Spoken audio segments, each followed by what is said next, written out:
نبدأ الأول مع فكرة النولج أو قوة المعرفة.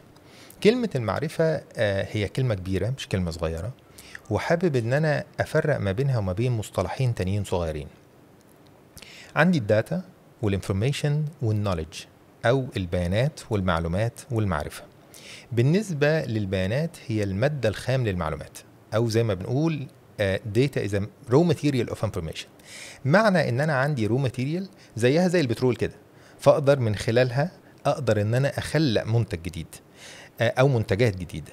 فاحنا الداتا لو بدأنا نعمل لها اناليسز وبدأنا نعمل لها نورماليزيشن ونبدأ ان احنا نعمل لها كلاسيفيكيشن تصنيفات وهكذا، بنحصل على معلومات. من المعلومات ديت بنقدر نوصل لغاية المعرفة عن طريق البروسيسنج. خليني ابسط المسألة بمثال صغير. لو انا عايز ابدأ شركة او عايز ابدا نشاط معين، محتاج ان انا اجمع كل البيانات الخاصه بيه. بعد ما اجمع البيانات، بمجرد ما اعمل اناليسز وابدا ان انا اتحرك واشوف كل التفاصيل الخاصه بالداتا، هحصل على كميه معلومات كتير. أكيد. من المعلومات دي ابدا اعمل لها بروسيسنج، دراسه جدوى، فيزابيليتي ستادي لطيفه كده، اقدر افهم ازاي هتخذ قرار، ازاي هبقى الديسيجن ميكر في الفكره بتاعتي دي، هل هقدر اكمل ولا لا.